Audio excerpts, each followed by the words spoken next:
Sono iniziati i riti epifanici per quanto riguarda l'area dell'Isontino.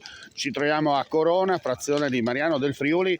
Come da tradizione, il 5 di gennaio alle 20 precise, al suono della campana, inizia l'avvio di questo fuoco epifanico e, come potete vedere, insomma, le fiamme e il fumo vanno verso l'alto e tendono a dirigersi verso il mare. Insomma, Fomp Assureli Yevat, Chiapelsac e Valmarchiat.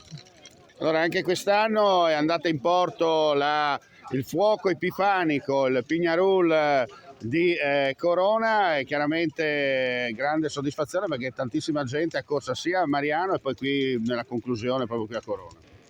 Sì, quello che è più importante è che gli auspici sembrano positivi.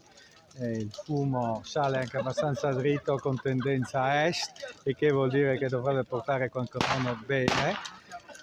Speriamo che rispecchi anche nella realtà, perché come dissi esattamente un anno fa, cerchiamo in qualche modo di condividere con le cose positive, ecco, che questo bel calore sia un calore che si trasmette non solo in queste occasioni, ma anche nel calore delle persone, degli uomini. Ecco. Senta, un augurio per i nostri telespettatori.